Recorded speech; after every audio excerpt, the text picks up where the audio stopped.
भैया, लक्ष्मण भी शत्रुघ्न की भांति सम्मोहन अस्त्र के वार से मूर्छित हो गया है।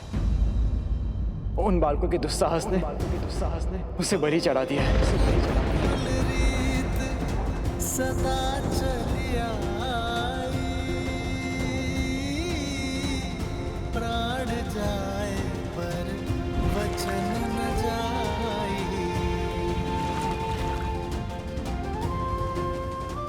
मेरे तो माता पिता बंधु सखा सब कुछ आप ही है ना भैया।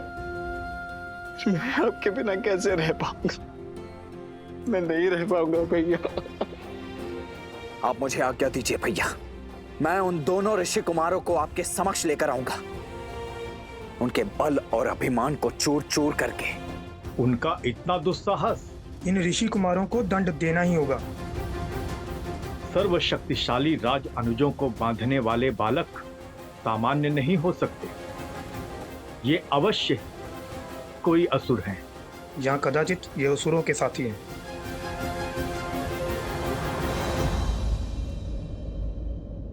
जिन्हें बालक समझकर बार बार अवसर दिया, आज उन्होंने उद्दंडता की हर सीमा लांघ दी। अब मैं स्वयं जाकर उन्हें उनके अपराध का दंड दूंगा। जय श्री राम।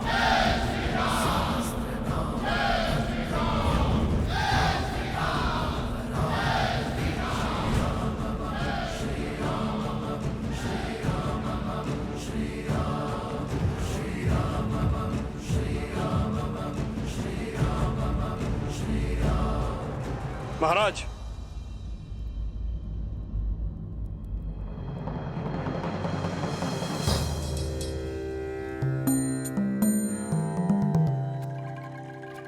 क्या राजानुज भरत के होते हुए आपका स्वयं जाना नीति संगत है?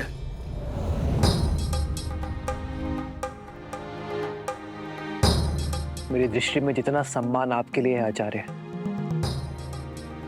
उतना ही सम्मान आपके शब्दों का भी है। किंतु बात अब किसी भी नीति के बंधन से बहुत आगे जा चुकी है। एक एक करके उन ऋषि कुमारों ने पहले मेरी सेना को, फिर मेरे भाइयों को परास्त किया। कुछ तो है आचार्य जिसे हम समझ नहीं पा रहे।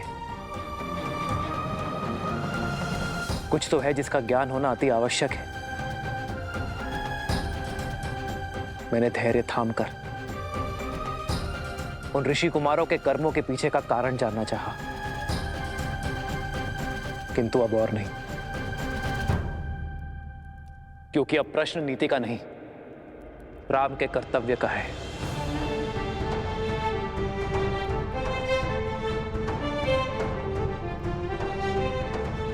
आज जब मेरे भाई मूर्छित पड़े हैं, तो आप चाहते हैं कि मैं हाथ पे हाथ धरे बैठा रहूं,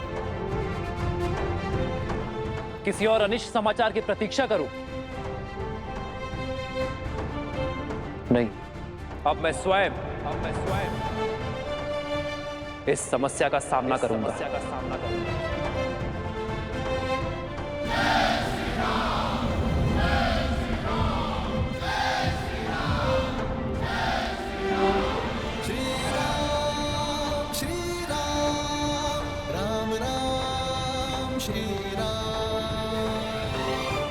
भैया ने जब गुरुवर की बात नहीं मानी तो मैं कैसे?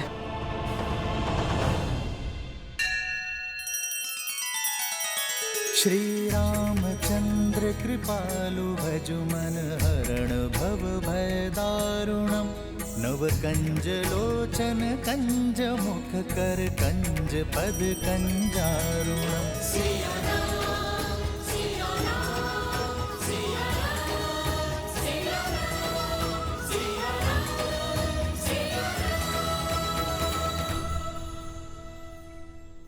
जिस क्षण की प्रतीक्षा थी वो आ गया है।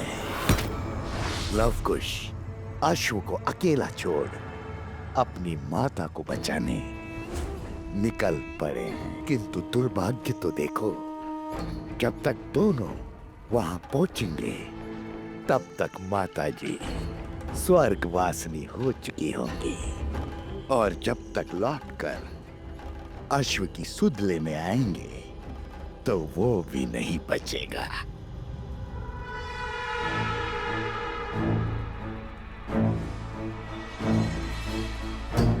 सीता,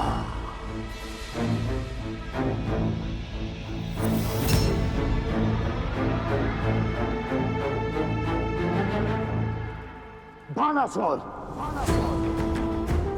अपने साथियों के साथ पूर्व की ओर जाओ। अश्व वही मिलेगा। लव कुश निकल चुके होंगे, जाकर मार डालो धर्म के प्रतीक उस अश्व को।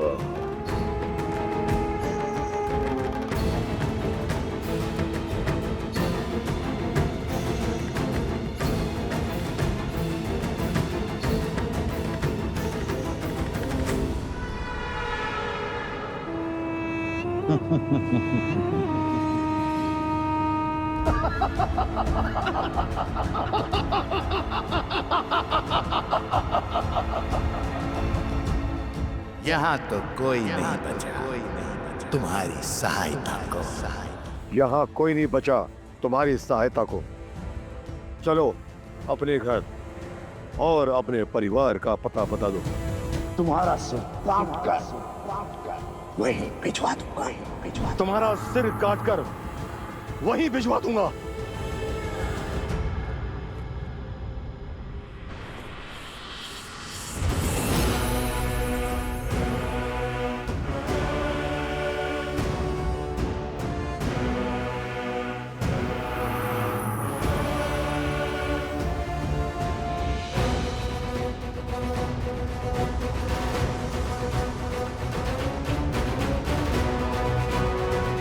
ये तुम नहीं, तुम्हारा अहंकार बोल रहा है। बल से मेरा शीश मेरे धड़ से तो गिरा दोगे, किंतु राम राज्य का आधार, राजा राम का विचार, स्त्रियों का सम्मान और स्त्रियों के समान अधिकार की जलती ज्योत कैसे बुझाओगे तुम? शांति का उदाहरण तुम ही तो बनोगी। तुम्हारा शत विशित शरीर समझाएगा संसार की हर स्त्री को गरिमा और सीमा का पाठ। बल के मद में अपनी बुद्धि का स्वाहा मत करो राजन। इस अपराध के बाद साक्षात श्री राम के अपराधी बन जाओगे तुम। वो श्री राम जिन्होंने एक नारी के सम्मान के लिए लंका का अंत कर दिया था, लंकेश का अस्तित्व तक मिटा दिया था। उनके राज्य में एक स्त्री के प्रति अपराध करके बच नहीं पाओगे तुम। श्री राम प्रतिकार लेंगे तुमसे। बस तुझ नारी बहुत तर्क करती है। बस तुच्छ नारी, बहुत तर्क करती हो तुम।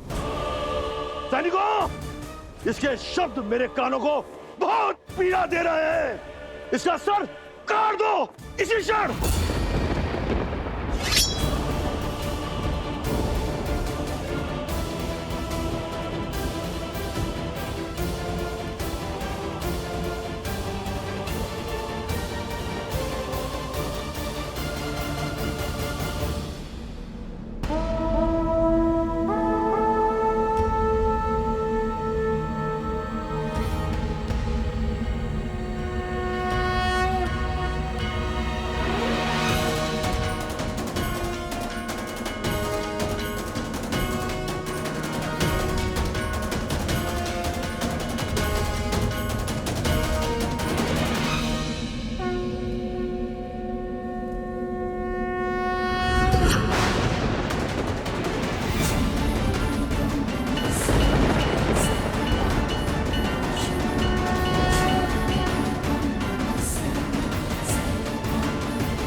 सावधान! पुत्र अपनी माता के जीवन के उपवन के पुष्प होते हैं, किंतु वही पुत्र अपने माता के शत्रुओं के लिए विषैले कांटे भी होते हैं। जिसने भी हमारी माता को क्षति पहुंचाने का दुस्साहस किया, वो हमारे दंड का भागीदार बनेगा। अब तुम्हारे पाप का प्रायश्चित अभी आरंभ होगा राजा धन्यमाली। हमारी माता को स्पर्श करने से पहले यम पाश तुम्हें स्पर्श करेगा।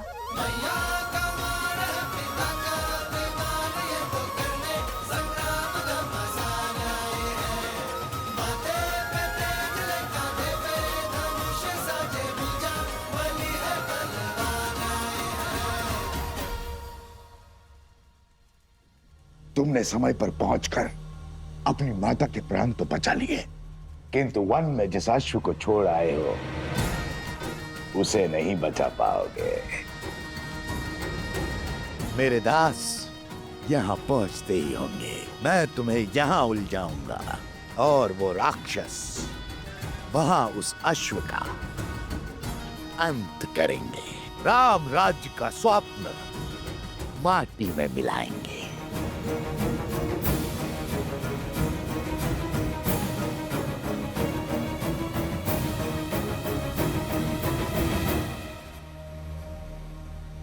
ये देखो, अश्व यहां खड़ा है, आसपास कोई भी नहीं है। चलकर इसका अध्याय समाप्त कर देते हैं और उस पीड़ा का भी अंत कर देते हैं जो इसके कारण हमें भोगनी पड़ी है। शीघ्र चलो।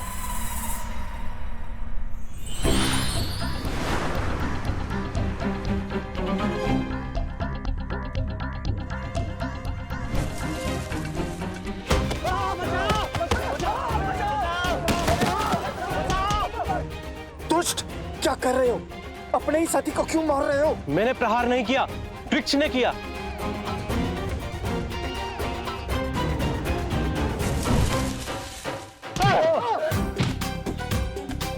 नारियल से प्रहार? कौन होगा वहां?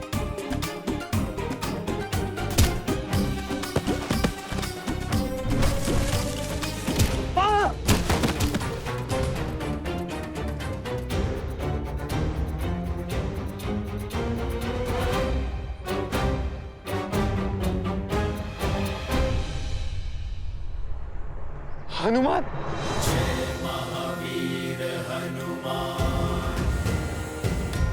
अरे डरने की क्या आवश्यकता है? हम सब तो सैनिक के वेश में है ना।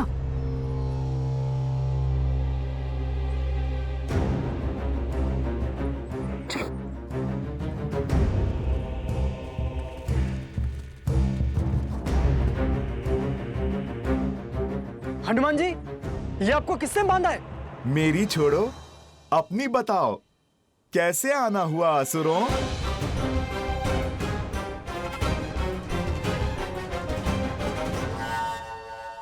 बदले हुए वेश में भी पहचान लिया। मैं तो प्रभु का सच्चा भक्त हूँ जो कोसों दूर से कपट और कपटियों को पहचान लेता हूँ।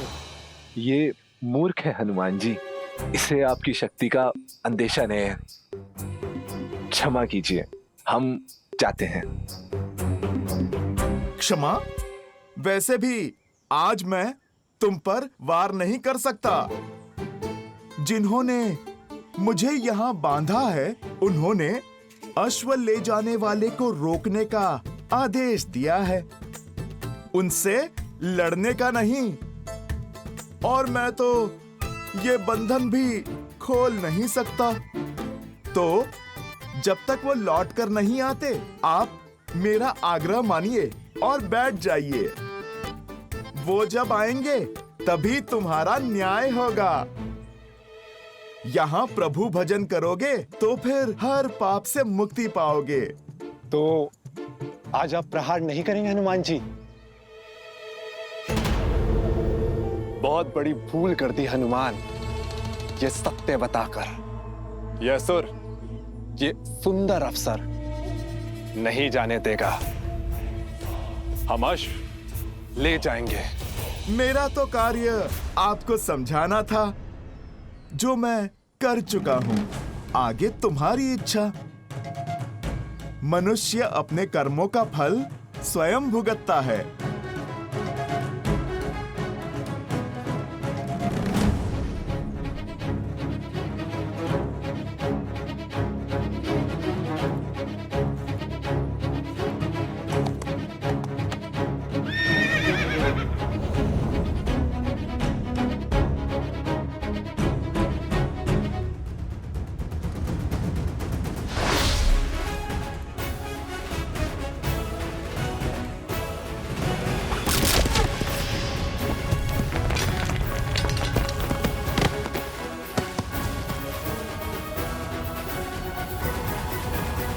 ये मत समझना कि लक्ष्य चुका है। केवल एक धर्म आड़े आया है, ऐसा धर्म जो अपने हर शत्रु को एक अंतिम अवसर देने की बात करता है। अब या तो हमारी माता से क्षमा मांगो या फिर अपने प्राणों की आहुति दो।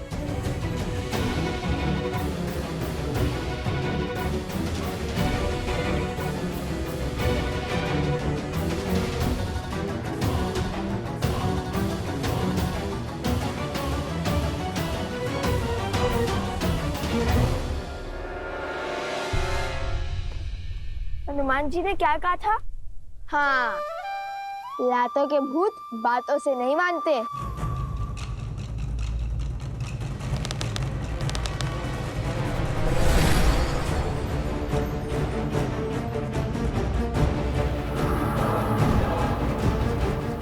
माया, रुको पुत्रों, ये किसी की चाल है, कोई माया जाल है।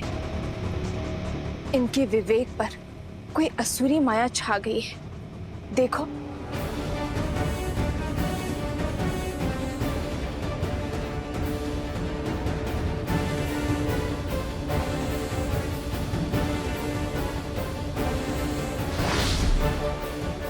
अरे हाँ,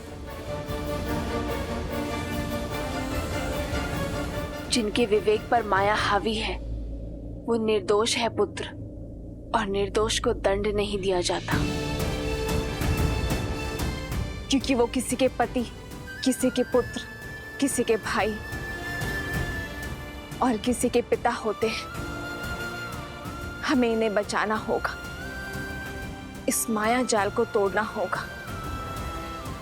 अपने गुरु भगवान वाल्मीकि को स्मरण करो पुत्रों, और इस माया जाल का कोई तोड़ निकालो।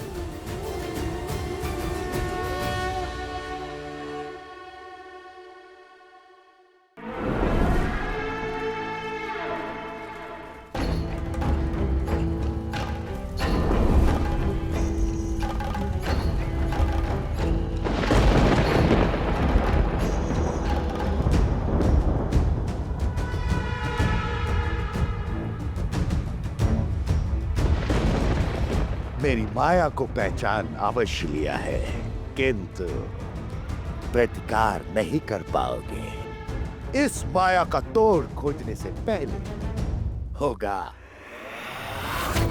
मेरा प्रहार। मेरा प्रहार अब और तीव्र होगा, और होगा तो केवल विनाश, और इस विनाश का आरंभ होगा सीता के अंत से।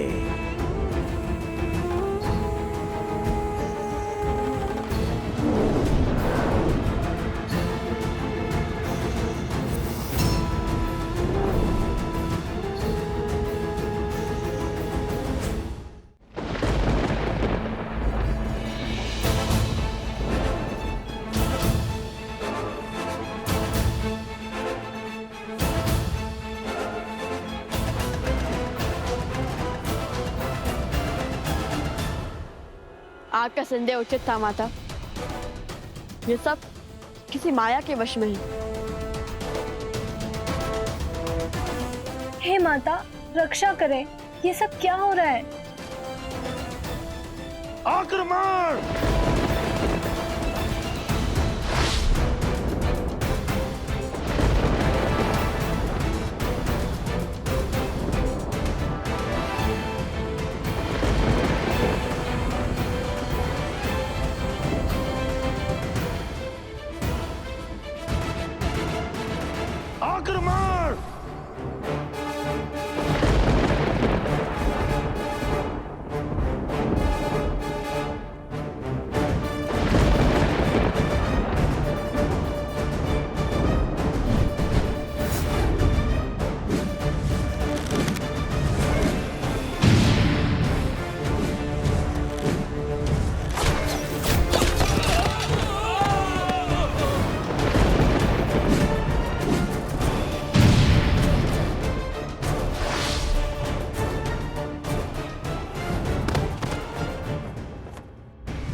तो अच्छा रचा है सहस्त्रमुख ने। यदि तुम पर विपदा आई तो अश्वमेध यज्ञ खंडित हो जाएगा और दोष मंडेगा लवकुश पर। और तब प्रभु श्री राम एक पिता नहीं, राजा की भांति उन्हें दंड देने पर विवश हो जाएंगे, जो हनुमान के रहते कदापि नहीं होगा, है ना?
ये तो छल हुआ। आपने कहा था आप नहीं लड़ेंगे। मैं लड़ कहां रहा हूं? मैंने कहा था ना मैं लड़ूंगा नहीं। ये नहीं कहा था कि अश्व की रक्षा नहीं करूंगा। और यदि ये अनुचित है तो क्या निर्दोष पशु पर मायावी शक्ति का प्रयोग उचित है? बोलो, साहस है तो जाओ समीप, करो प्रहार इस अश्व पर, किंतु बिना माया के।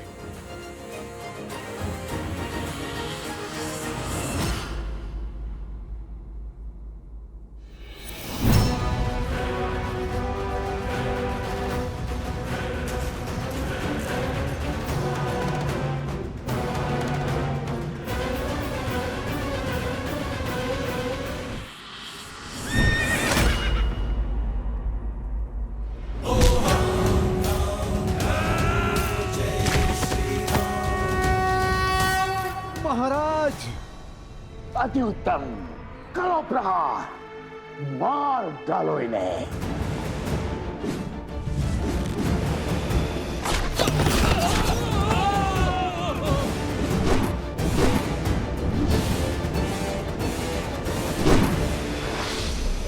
माता, माता!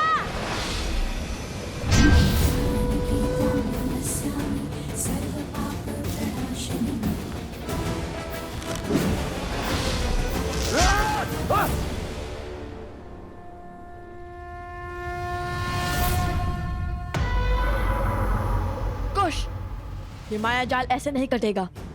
हमें कोई उचित अस्त्र चाहिए, अभी इसी क्षण।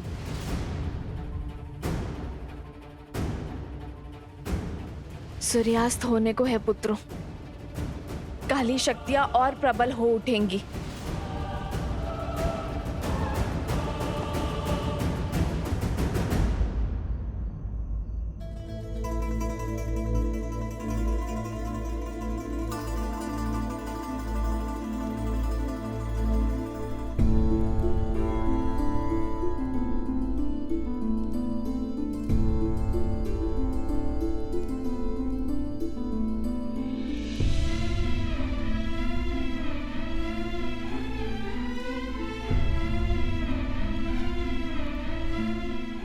आर्य, मांडवी, तुम कब आई? जब आप गहन सोच में थे। शांत हो जाइए आर्य। कैसे शांत रहूं मैं मांडवी?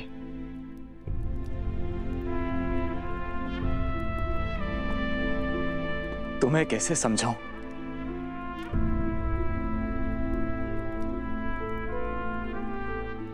समझाने की आवश्यकता नहीं है। आपकी भार्या आपकी मनोदशा नहीं समझेगी तो और कौन समझेगा?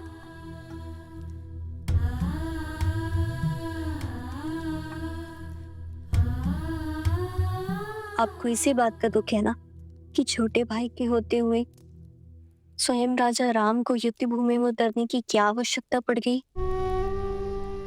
यही ना कि आपके बड़े भाई को आपके कौशल पर विश्वास नहीं। हाँ मांडवी, मुझे इसी विचार से दुख है कि उन्हें विश्वास नहीं कि मैं इस समस्या का समाधान खोज पाऊंगा।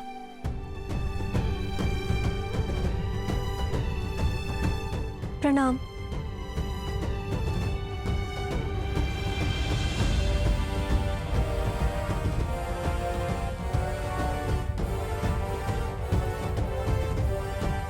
कहो मांडवी, क्या बात है? क्षमा महाराज, बात की गंभीरता का पूर्ण ज्ञान ना होने पर भी साहस कर आपसे विनती करने चली आई। मांडवी, मैं जानता हूं तुम यहाँ क्यों आई हो। आप ये भी जानते होंगे कि आपके अनुज आपके निर्णय को अविश्वास की तुला पे तौल रहे हैं। सोचते हैं कि उनमें इतना कौशल या सामर्थ्य नहीं है कि उन 2 ऋषि कुमारों से वो स्वयं लड़ सके, और यही बात उन्हें भीतर ही भीतर खाई जा रही है। इसलिए उन्हें बिना बताए मैं आपसे विनती करने चली आई। लक्ष्मण भैया और शत्रुघ्न भैया घायल हो चुके हैं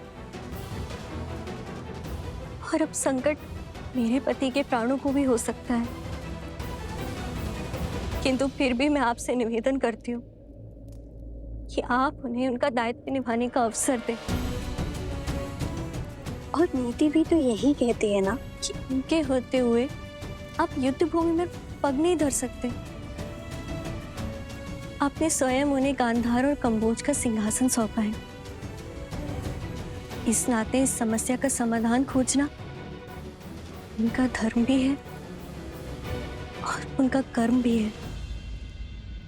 मांडवी, तुम दोनों ने भोजन किया?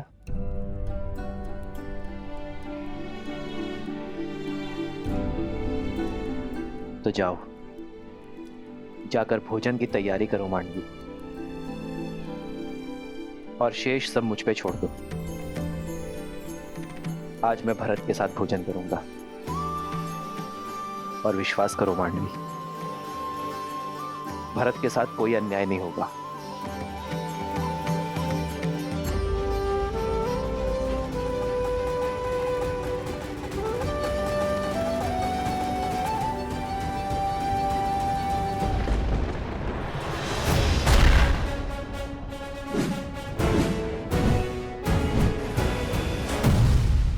मूर्ख बालको, कितनी देर और रोक पाओगे इन्हें?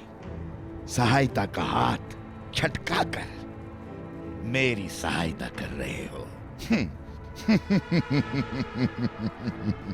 तुम तो प्राणों से जाओगे ही, और शीघ्र ही वो अश्व भी मेरे पास होगा।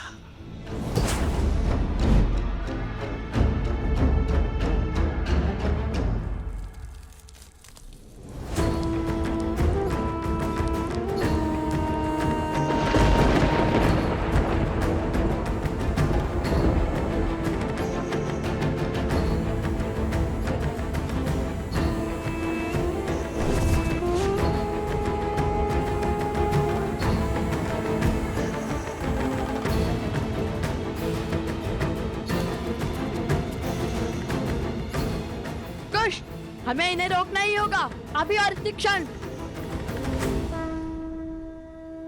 बाबा का अस्त्र!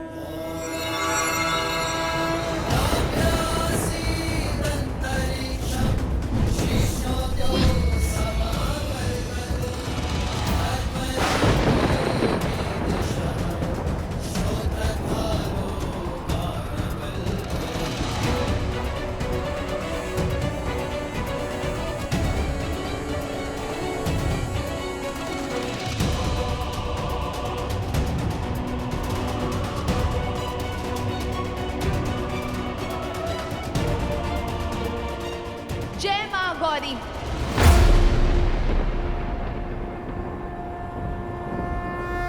इस पे तो महाकास्त्र का भी प्रभाव नहीं हो रहा है। कुश, कम से कम रुक तो गए।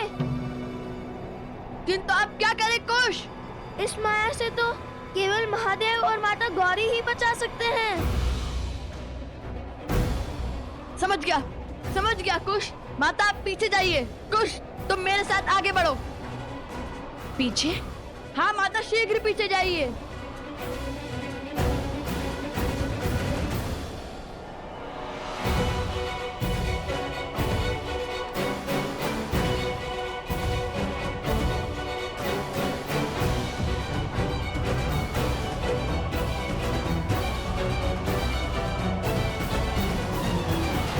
हे महादेव, हे माता, मेरे पुत्रों की रक्षा करना, सहायता करना उनकी।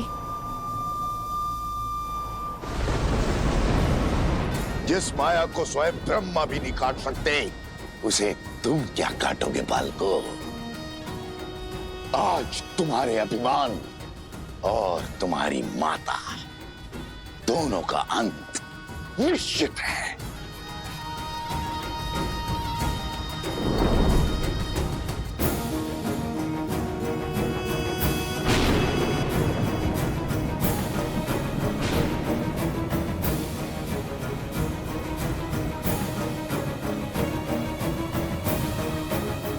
वध कर डालो इन सबका। माया की केवल एक ही काट है, सत्य। श्री राम कथा के समय राम के समक्ष जब मारीच और सुबहू ने माया रची थी, तब सत्य ने ही माया को तोड़ा था। अब हम भी उसी प्रकार इस माया का अंत करेंगे।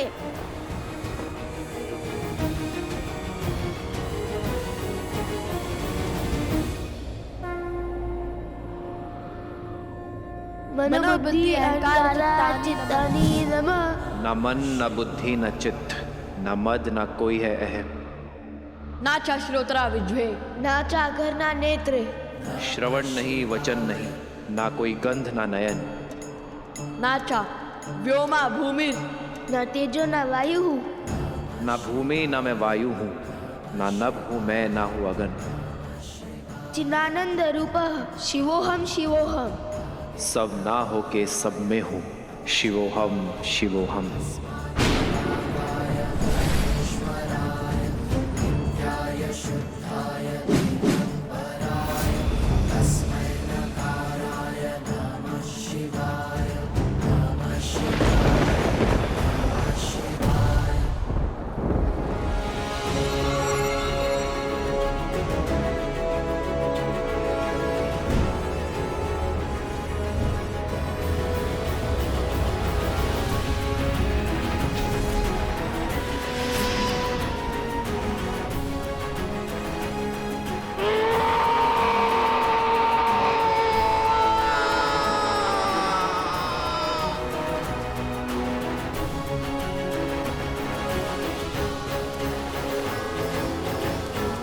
पुत्रों,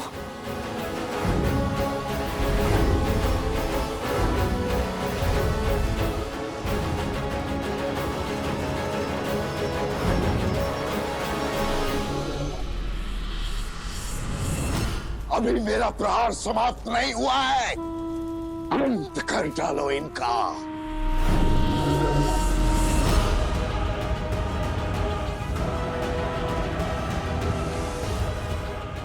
आक्रमण!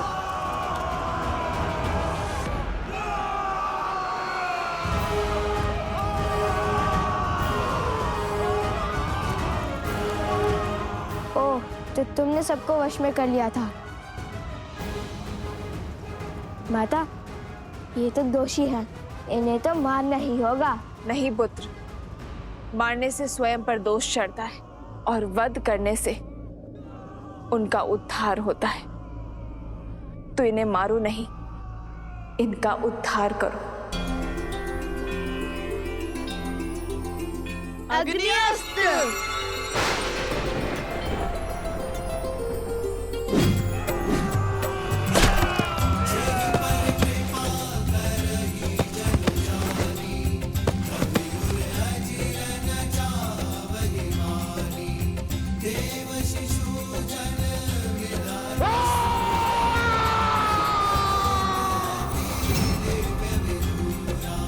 लवकुश की जय, लवकुश की जय, लवकुश की जय, लवकुश की जय, लवकुश की जय, लवकुश की जय, लवकुश की जय।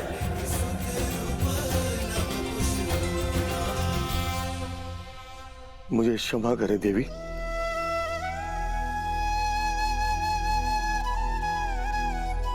ये मैं कैसा महापाप करने जा रहा था।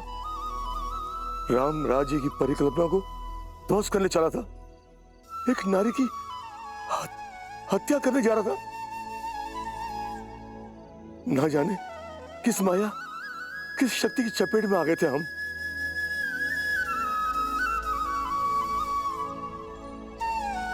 नहीं महाराज, ये क्या कर रहे हैं आप?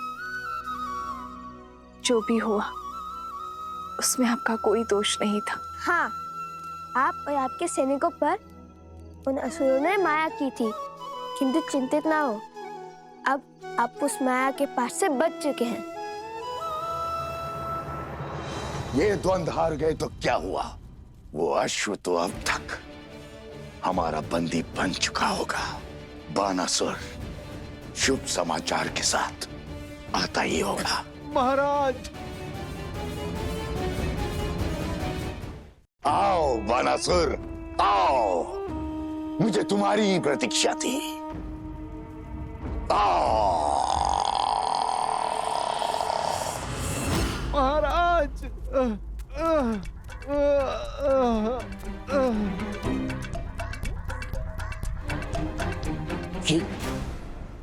ये क्या दशा बनाई है? और आशु कहाँ है? वो हनुमान वहीं था महाराज।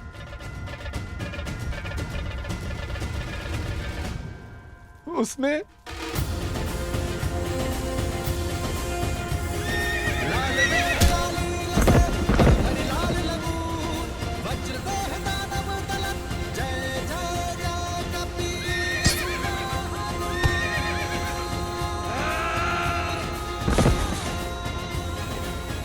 और बहुत जोर से मारा महाराज। हनुमान, हनुमान, हनुमान! हर बार ये वानर मेरी योजना पर ग्रहण कैसे लगा देता है? महाराज, आपकी माया शक्ति उसे देख क्यों नहीं पाई? क्योंकि वो स्वयं महादेव है, जो हर माया से परे है। किंतु मेरे अस्त्र अब तक समाप्त नहीं हुए हैं। देखता हूं कब तक मेरे मायावी अस्त्र से बचते हैं ये।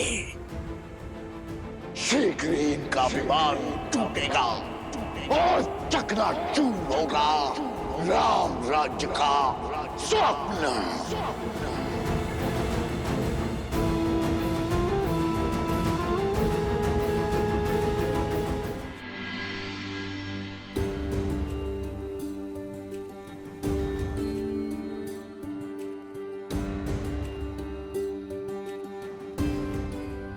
भूख अत्यंत विचलित कर रही है। भोजन आरंभ करें अनुज।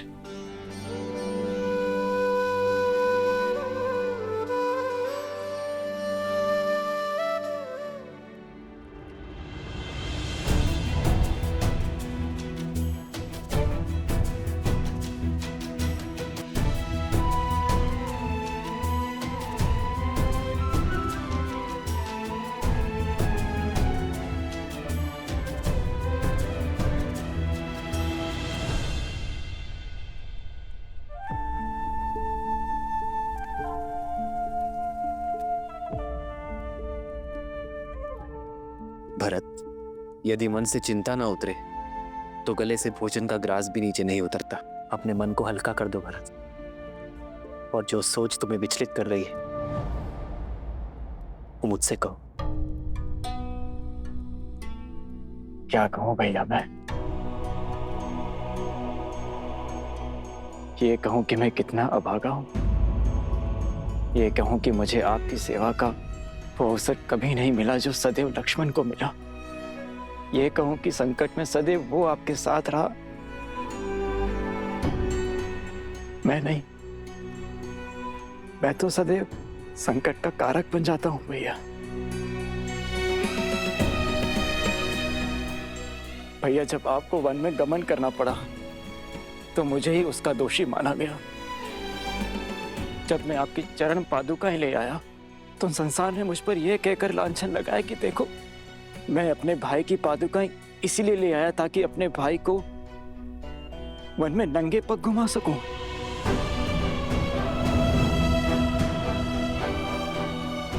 और मेरे कारण मेरी सीता भाभी माँ को न जाने कितने माह तक उस दुष्ट रावण की बंदिनी बनकर रहना पड़ा। और अब जब अयोध्या पर संकट आन पड़ा है, वही आप मुझे इस योग्य भी नहीं समझते कि मैं उन 2 ऋषि कुमारों के विरुद्ध खड़ा हो सकूं जिन्हें मृत्यु के घाट उतारने के लिए मेरा रोम रोम तड़प रहा है। अपने दोनों भाइयों के अचेत शरीर मेरे नेत्रों के सामने छाए रहते हैं भैया।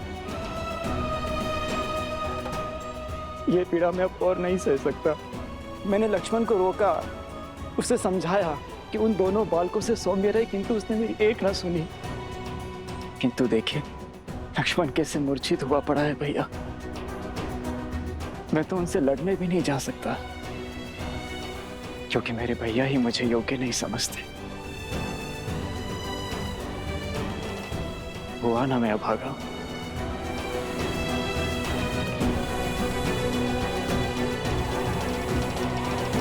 आपने हमें असुरी शक्ति से बचाया, इतना घोर अपराध करने से रोका। हम आपका आभार व्यक्त करना चाहते हैं। कृपया यहाँ कुछ दिन रुककर हमें सेवा का अवसर दें। हाँ हाँ देवी, कुछ समय तो रुकिए, हम आपको कहीं जाने नहीं देंगे।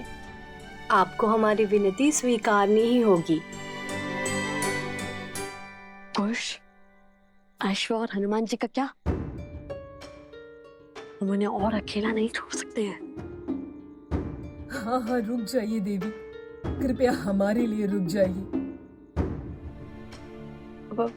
पर आश्रम का क्या होगा? सब लोग हमारी प्रतीक्षा कर रहे होंगे। हमें शीघ्र अतिशीघ्र आश्रम जाना चाहिए। हाँ हाँ, आश्रम में भगवान वाल्मीकि हैं ही नहीं। सारे आश्रमवासी कितना चिंतित हो रहे होंगे। आश्रम जाना ही उचित होगा।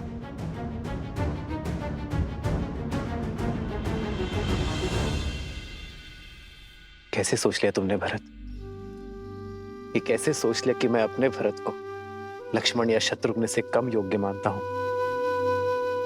तुम तो सौम्यता के सूचक हो भरत, पराक्रम के पर्याय हो। मुझे सबसे अधिक प्रिय हो तुम भरत। मैंने तुम्हें जाने से इसलिए रोका क्योंकि लक्ष्मण सदा मेरे साथ रहा है भरत। मैंने उसे सदा ही घायल होते हुए, मृत्यु के मुख में जाते हुए देखा है। अत्यंत दुख हुआ मुझे, किंतु मैंने हर बार अपने आप को संभाला है भरत। इस बार पुनः लक्ष्मण घायल है और शत्रुघ्न भी। मैं इस विपदा को सह नहीं पा रहा हूं भरत। और इस बीच यदि तुम्हें कुछ हो गया मेरे भाई तो भैया, पुण्य के प्रतीक श्री राम से पाप कैसे हो सकता है? किंतु आप स्वयं को मेरे स्थान पर रख के देखिए। स्वयं या महल में सुरक्षित रह के आपको युद्ध भूमि में जाते हुए देख, क्या मैं स्वयं से कभी दृष्टि मिला पाऊंगा? लक्ष्मण और शत्रुघ्न के नेत्रों में नेत्र डाल पाऊंगा? वेद के उपचार से वे दोनों शीघ्र ही सकुशल हो जाएंगे। किंतु क्या आप ऐसा चाहते हैं कि आपके भाई की आंखें उन दोनों के सामने सदैव झुकी रहे? जिन अयोध्या वासियों ने गंगा सी पावन मेरी सीता भाभी मां पर बिना किसी दोष इतने लांछन लगाए, क्या वे लोग मुझे क्षमा कर पाएंगे? क्या वे लोग ये नहीं कहेंगे कि देखो, 2 भाई तो अपने बड़े भाई के साथ कंधे से कंधा मिला करके लड़े, किंतु भरत अपने हाथ पर हाथ रखकर बैठा रहा, वो कुछ न कर सका। मेरे 14 वर्षों की तपस्या पर कालिख लग जाएगी भैया। और भरत संसार में फिर से वही भरत बन जाएगा जो अपने भाइयों की दुर्दशा देखना चाहता है। और तब क्या कहेंगे आप भैया? क्या मेरे मान पर आप ये वार सह पाएंगे?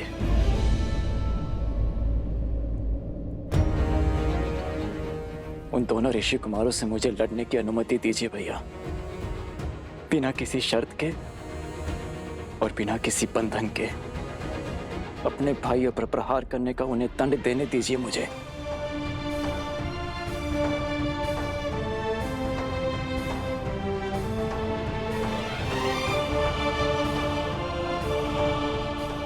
जाओ भरत, बिना किसी शर्त के, बिना किसी बंधन के जाओ,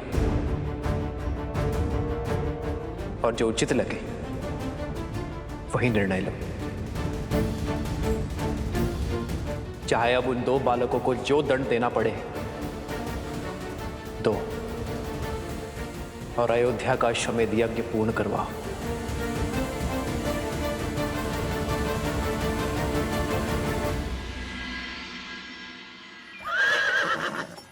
भैया अब क्या करेंगे? राजा धनेमली ने हमें रथ देकर सहायता तो कर दी, किंतु साथ ही साथ संकट में भी डाल दिया। यदि ये रथ लेकर सीधे मार्ग से आश्रम की ओर गए तो अश्व और हनुमान जी माता को दिख जाएंगे। अरे मैं तो कब से वही सोच रहा हूँ कि हम लोग इस अश्व का मार्ग कैसे बदलेंगे। क्या हुआ? कुछ नहीं।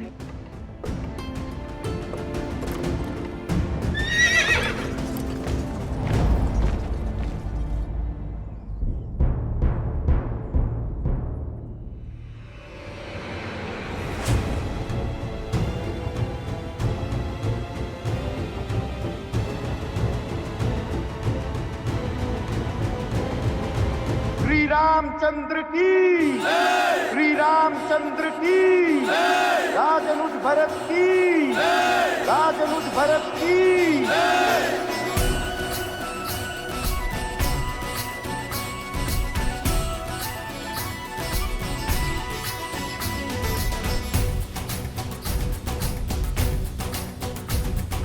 विजयी भव।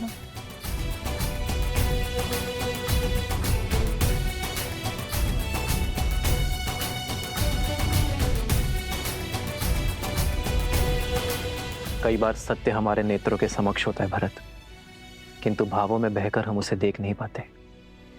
ये भूल हम सबके साथ होती है भरत। अपने भावों पर नियंत्रण रखना भरत। शीघ्र ही लौटो। जो आज्ञा भैया।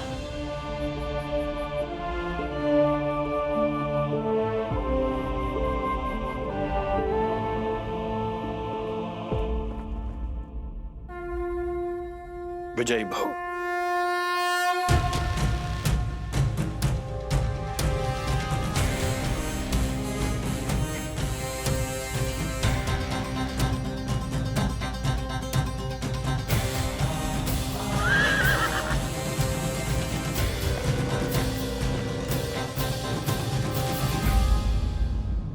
कौन है वहाँ?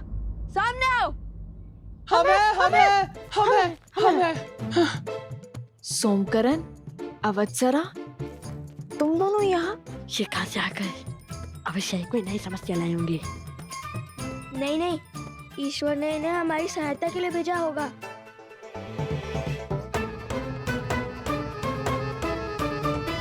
सोमकरण, अवत्सरा, क्या कर रहे हो तुम दोनों यहाँ? और ये वृक्ष कैसे गिरा? भैया इसे काट देते हैं, इससे मार्ग अवरुद्ध हो जाएगा। नहीं, हम अपने काम को सार्थक करने के लिए प्रकृति को हानि नहीं पहुंचा सकते।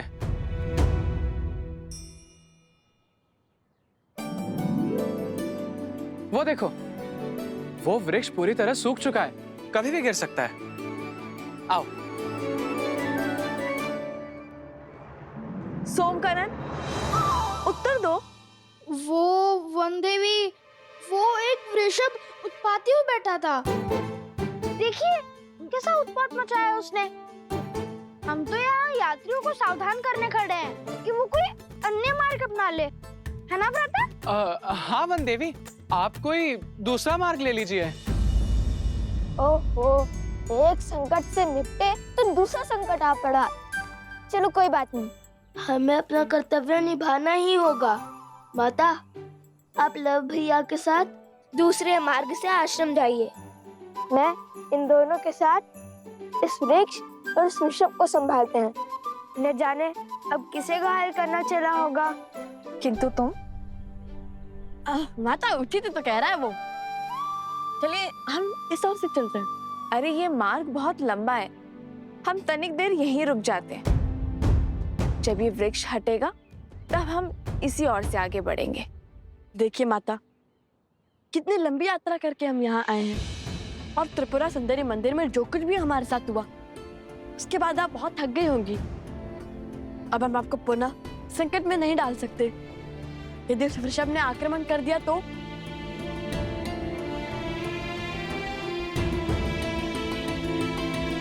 ठीक है, चलो। और तुम सावधान रहना और शीघ्र ही लौट कर आना। मुझे तुम सबकी प्रतीक्षा रहेगी। निश्चिंत होकर जाइए माता, हमारे पास सोमकर्ण है ना। यदि बैल आया, बैल के आगे इसे खड़ा कर देंगे। संसार में इससे बड़ा बैल और कोई नहीं है। खुश, मित्र की रक्षा सबसे पहला दायित्व है, जानता हूँ माता। चलो साथी।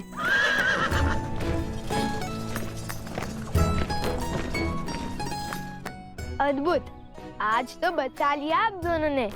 यदि रथ इस मार्ग से जाता तो अश्व और हनुमान जी दोनों माता के सामने होते और फिर उनकी डांट से तो श्री राम भी नहीं बचा पाते।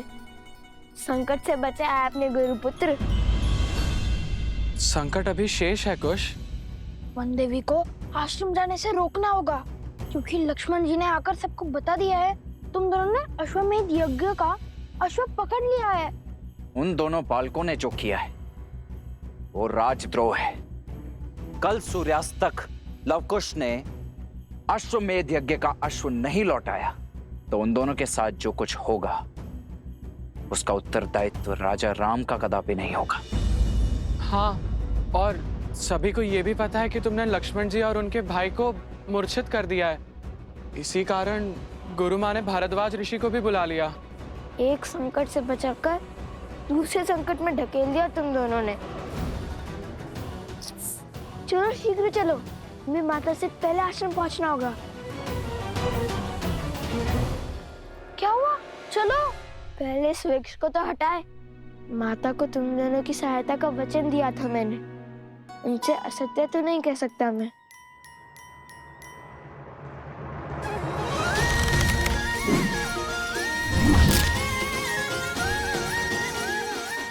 अपनी शक्ति दिखाने का कोई अवसर चूकते नहीं ना तुम।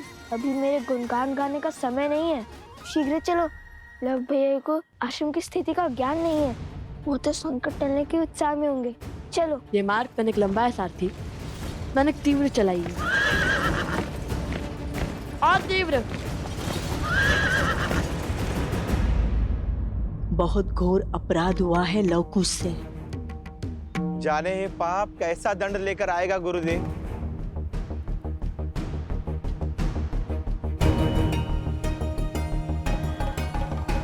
आ गए तुम।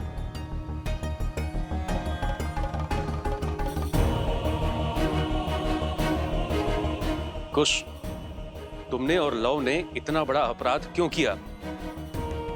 अश्वमेध यज्ञ के अश्व को पकड़ा और अयोध्या के राजकुमारों को मूर्छित कर दिया, और ये सब बात तुमने हम सब से छुपाई क्यों? हम राजा राम के राज्य में रहते हुए उनसे शत्रुता कैसे ले सकते हैं? ये राजद्रोह है। हमने भगवान वाल्मीकि जी को संदेश भेज दिया है। जैसे ही तुम्हारी माता श्री आएंगी, हम उनसे बात कर अश्व छुड़वा देंगे। हाँ, और तीव्र चलाइए सारथी। हम भगवान वाल्मीकि जी के शिष्य हैं और उन भगवान वाल्मीकि जी ने हमें सदा सत्य के मार्ग पर चलना सिखाया है, अपने कर्म को निडर होकर करना सिखाया है। अब आप भी बताइए, जिन राजा राम को हम पूछते हैं उन्हीं राजा राम ने अपनी पत्नी के त्याग का महापाप कर दिया, जिनके लिए राजा राम ने राम सेतु बनाया, लंकापति का अंत किया, जिनके साथ की लालसा में माता सीता ने स्वयं अग्नि परीक्षा दी, उन्हीं माता सीता को स्वयं से दूर कर दिया। क्यों? ये प्रश्न हमें विचलित कर रहे थे।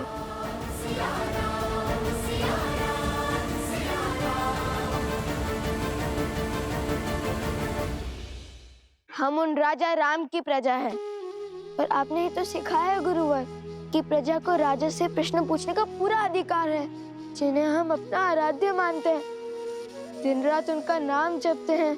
क्या उनसे मन में उमड़ रहे प्रश्नों के उत्तर पाने का अधिकार नहीं है हमें? पर प्रश्न पूछने का ये कौन सा मार्ग है कुश? हाँ, ये मार्ग तो सर्वथा अनुचित है गुरुदेव। हमारा मार्ग अनुचित हो सकता है, उद्देश्य नहीं। श्री राम और माता सीता को एक करने का प्रण लिया है हमने, और इस उद्देश्य की पूर्ति के लिए वो अश्व तो नहीं छोड़ेंगे हम। अन्याय हुआ है सीता माता के साथ, और हम उन्हें न्याय दिलवा कर ही रहेंगे। और अन्याय के विरुद्ध ध्वनि उठाना इसी आश्रम में सीखा है हमने। यदि आपको लगता है कि हमने कुछ अनुचित किया है तो क्षमा कर दीजिए, किंतु यदि हमारे प्रण में तनिक भी न्याय दिखा तो आप सबसे केवल एक ही विनती है मेरी, जब तक भगवान वाल्मीकि जी नहीं आ जाते तब तक माता से कुछ मत कहिएगा। गुरुवर भी जानते हैं कि उनके लवकुश कुछ भी अनुचित नहीं कर सकते। एक बार गुरुवर आ जाए फिर वो जो कहेंगे हम करेंगे। त्रिकालदर्शी हैं वो, भला उनसे क्या छुपाए।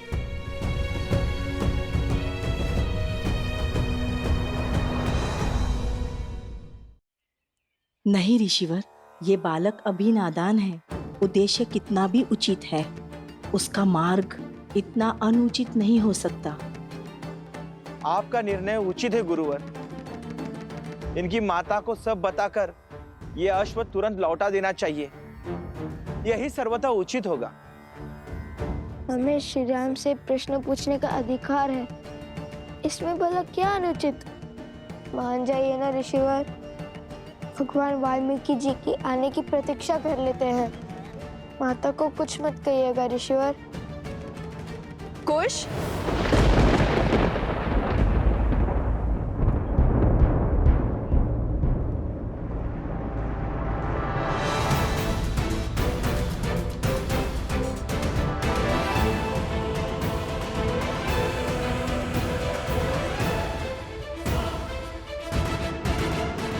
माता को अश्वमेध के अश्व और युद्ध के बारे में कुछ मत कहिएगा। कुश,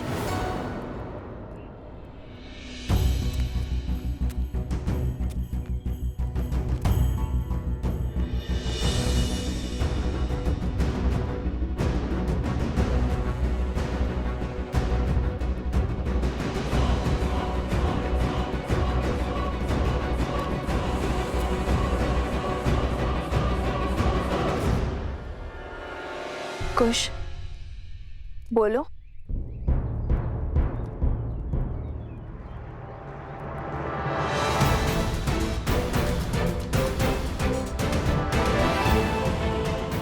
कुश, बोलो क्या हुआ? वन देवी,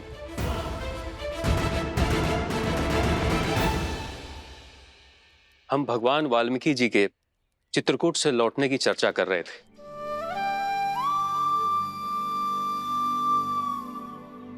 अच्छा, गुरुवर से मिलने की अभिलाषा तो मेरी भी थी, किंतु आप लौट आए, ये भी संतोष का विषय है।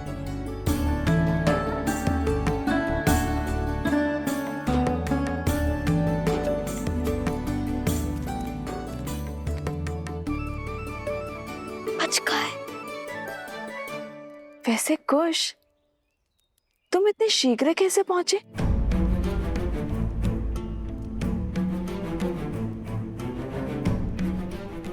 वो आपके प्रतापी पुत्र ने क्षण भर में ही वृक्ष हटा दिया था और पेड़ को भी शांत कर दिया था। अब सब ठीक है ना सोम? हाँ हाँ बिल्कुल है ना गुरु? हाँ, कुछ ने यूं हल कर दिया हर संकट को। अच्छा, तो हम यूं ही इतने लंबे मार्ग से आए। मार्ग लंबा हो या छोटा, थकाता तो है ही माता।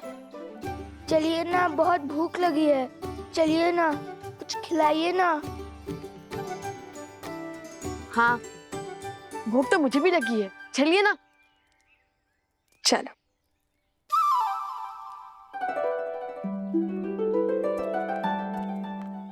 भैया, मैंने तो केवल धनुष उठाया, बाण साधा और ये किया, और उससे पेड़ खत्म हो गया। ना जाने किस माया, किस शक्ति की चपेट में आ गए थे हम।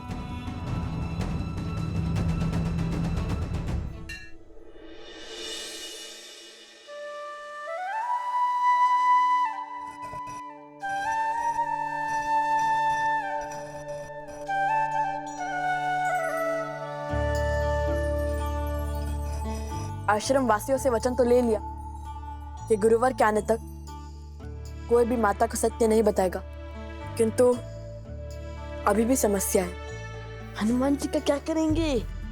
भूख तो उन्हें भी लगी होगी ना। क्या सुगंध है, आज तो आनंद आ जाएगा।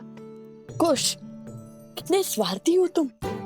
मुझे हनुमान जी की चिंता हो रही है और यहाँ तुम भोजन के सुगंध का आनंद ले रहे। ऐसी बात नहीं है भैया, मुझे भी हनुमान जी के विचार ही आ रहा है। भैया, ये सुगंध तो सोचने की क्षमता का मार्ग था। ऐसा चलिए।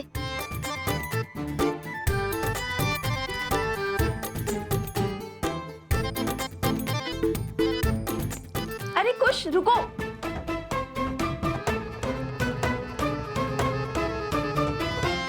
माता, और रुकने के लिए मत कहिए, बहुत भूख लगी है। आज आपको ढेर सारा स्वादिष्ट खाना बनाना पड़ेगा, इसलिए हमने सोचा आपकी सहायता कर दे।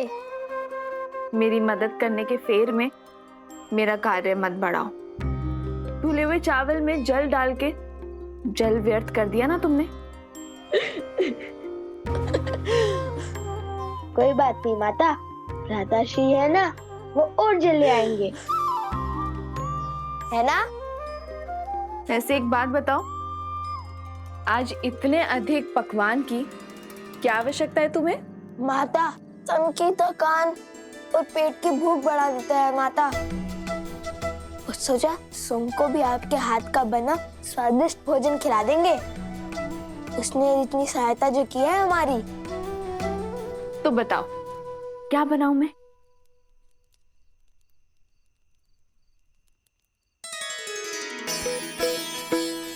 माता, मुझे तो अनेक वस्तुएं प्रिय हैं, जैसे कि खीर, मालपुआ, दही, मक्खन, केले, लड्डू। हाँ माता, जैसे खीर, मालपुआ। अत्यधिक परिश्रम तो किए तुम दोनों ने, तो उसके लिए 2 गुना फल तो मिलना ही चाहिए। मैं दोनों बनाती हूँ।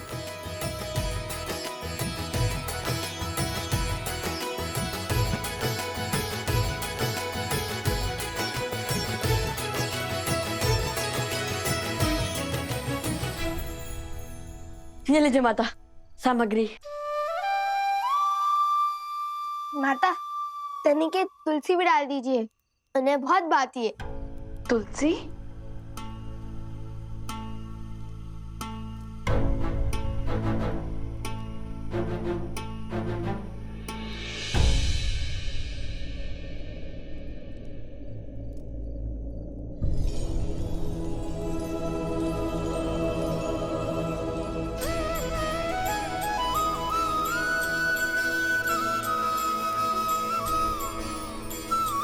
ठीक है, डाल दूंगी। अब तुम दोनों यहाँ से जाओ। मेरी सहायता करने से अधिक हुड़दंग मचा रहे हो। चलो जाओ।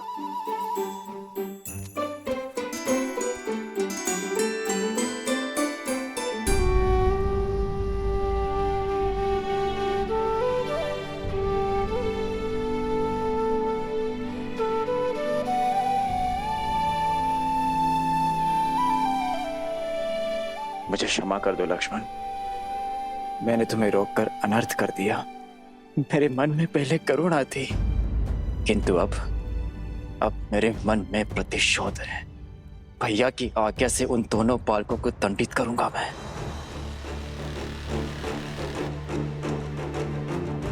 सूर्य की पहली किरण के साथ हम प्रस्थान करेंगे।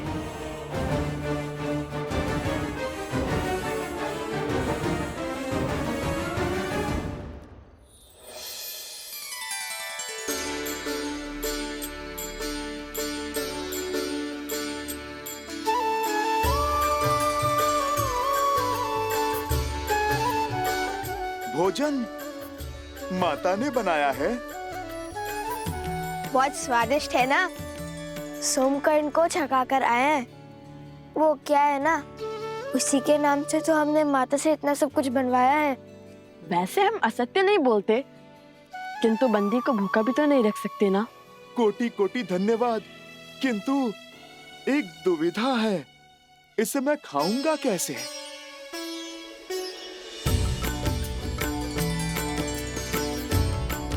हम है ना, यदि आपको कोई संकोच ना हो तो हम दोनों आपको अपने हाथ से खिला दे। संकोच नहीं, मेरे जीवन का सबसे बड़ा संयोग है ये। स्वयं प्रभु श्री राम के क्या परम भक्त स्वयं प्रभु श्री राम के परम भक्त मुझे अपने इन हाथों से खिलाएंगे। माता को कोई संदेह तो नहीं हुआ? भोजन के समय मन में उल्लास होना चाहिए, प्रश्न नहीं। और हम दोनों की चतुराई के समक्ष किसी को संदेह कैसे हो सकता है? आप निश्चिंत होकर खाइए। हमें समय पर आश्रम भी लौटना है, अन्यथा माता को सत्य में संदेह हो जाएगा।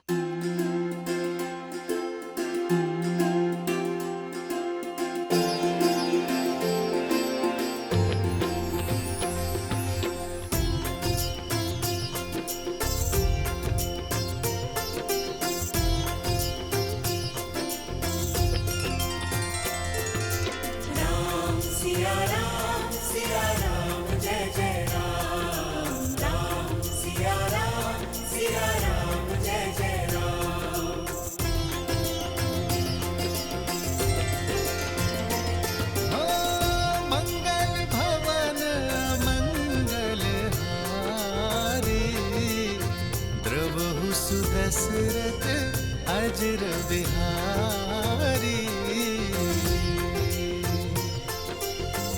सीताराम चरित अति पावन, मधुर सरस अरु अति मन भावन।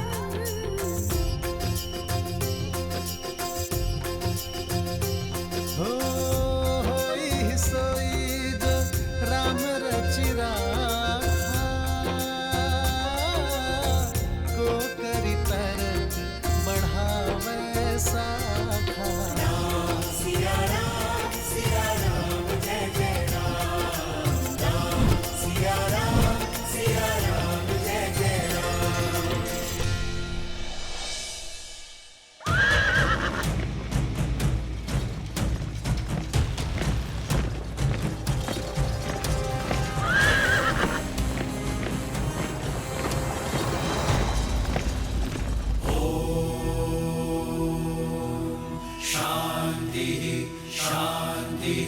शांति। ओम सूर्याय नमः। हे माता तमसा, सदा की भांति आज भी हम वन देवी के पुत्रों की रक्षा करना। मैं एक बार आपसे पुनः कहता हूँ, बात को बढ़ाने से अच्छा है एक बार बात कर लेना।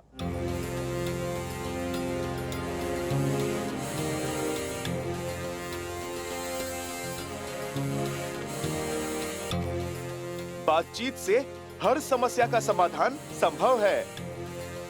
लक्ष्मण भैया के घाव मेरे प्रभु को पीड़ा दे रहे होंगे। यदि वो यहाँ पधारे और आप दोनों के कारण उन्हें कुछ हुआ तो स्मरण रहे, आप ना भगवान का क्रोध झेल पाएंगे और ना ही इस भक्त का।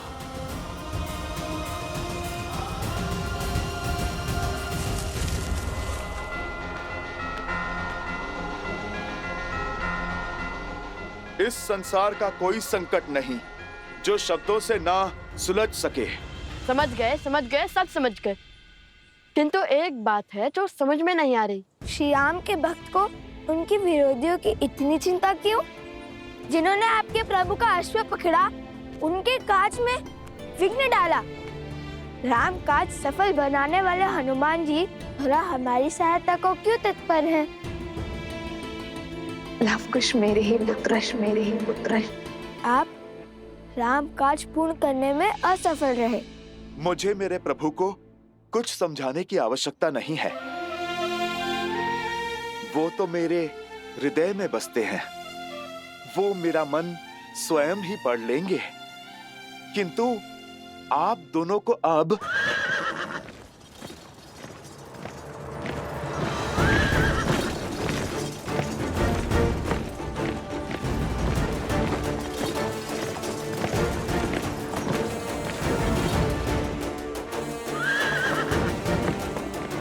भरत भैया,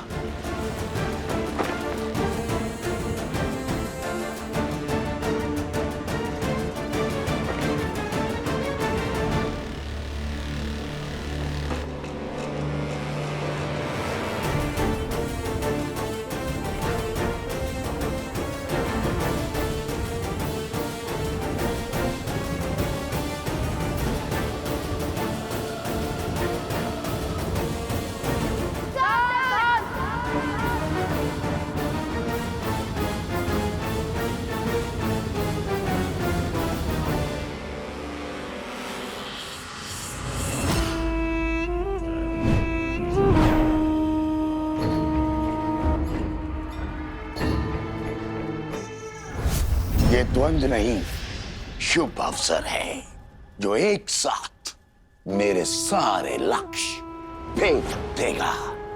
सारे लक्ष्य? जब भरत और लवकुश लड़ रहे होंगे तब सीता अकेली होगी, और इस समय तो वो त्रिकालदर्शी वाल्मीकि भी आश्रम में नहीं है। ऐसे में सीता की सहायता करने वाला कोई नहीं होगा। हम सीता का वध करेंगे।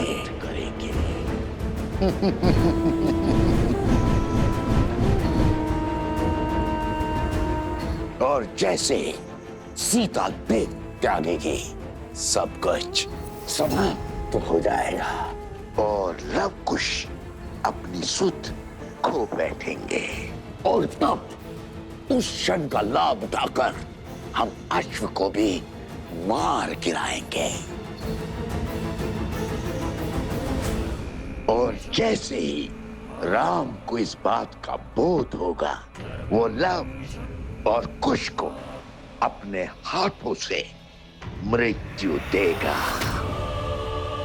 और जब सत्य ज्ञात होगा कि उसने स्वयं अपने पुत्रों का वध किया है, तो वो ग्लानि में स्वयं को समाप्त कर देगा।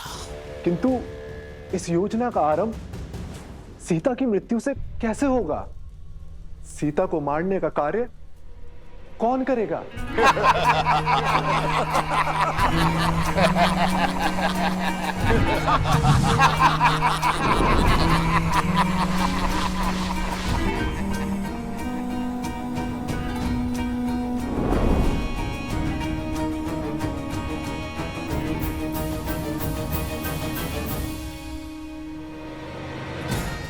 ये है वो शक्ति जो सीता की श्वास छीनेगी।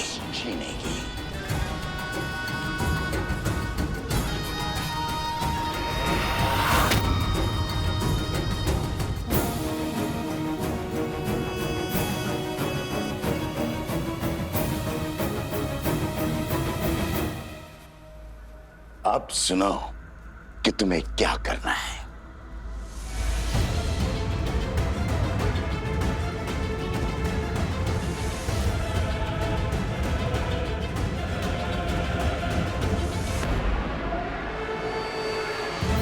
अब सीता का बचना असंभव है।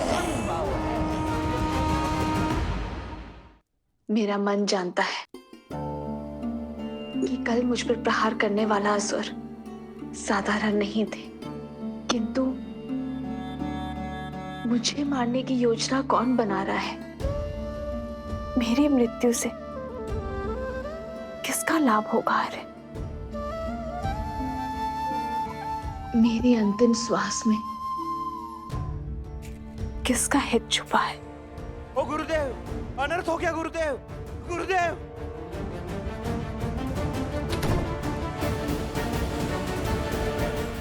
ओ गुरुदेव, अनर्थ हो गया गुरुदेव, अनर्थ हो गया।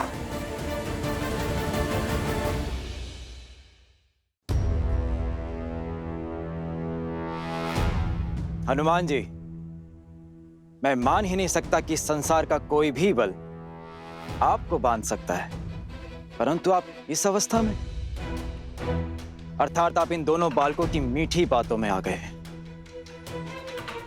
इन्हें बालक समझकर इनके हट के आगे बंद जाने की भूल जो आपने की है, वो मैं नहीं करूंगा।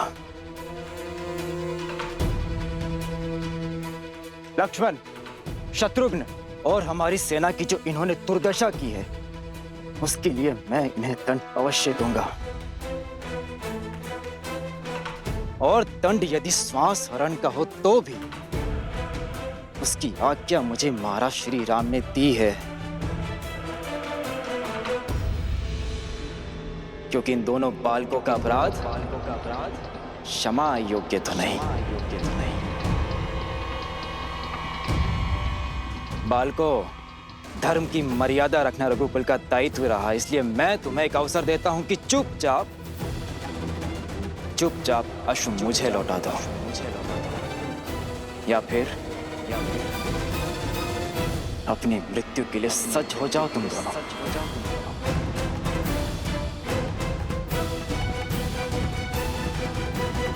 अच्छा हुआ कि आप हमें बालक नहीं योद्धा समझते हैं, क्योंकि अबोध बालक ना तो प्रभु श्री राम से प्रश्न पूछने का साहस रखते हैं और ना ही सामर्थ्य। पर हमारे साहस नहीं, हमें सामर्थ्य दिया है। श्री राम को हमारे प्रश्नों के उत्तर देने के लिए यहाँ आना होगा।